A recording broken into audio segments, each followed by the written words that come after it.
fuir encore une fois les bombes. Sur ce document reçu par les airs, l'armée israélienne ordonne aux Gazaouis de quitter au plus vite Khan Younes. Les camps à peine construits sont déjà démontés. Sur la route, des familles emportent ce qu'il reste de leur maison et de leur vivre. Où pouvons-nous aller? Ils nous disent parfois d'aller à Al-Karara, parfois à Hamad City et d'autres fois à Asda City. Où allons-nous? Nous sommes fatigués et mourants et les gens n'ont pas d'argent pour évacuer. Ce n'est pas facile de savoir où aller. Nous ne savons pas si nous nous retrouverons dans un endroit décent. Nous ne savons pas si nous finirons dans une maison, dans une tente ou encore dans une école. Israël assure que le Hamas est implanté dans la ville et s'apprête à mener de nouvelles opérations.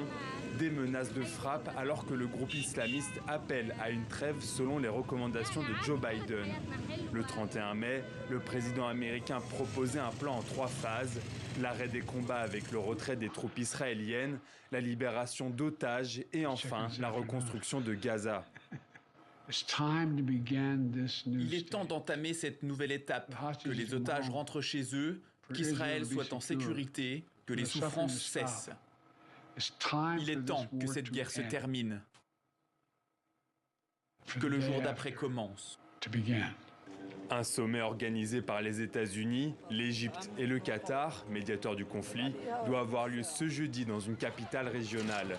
Si Israël a donné son accord, le Hamas n'a pas encore clairement annoncé qu'il y participerait.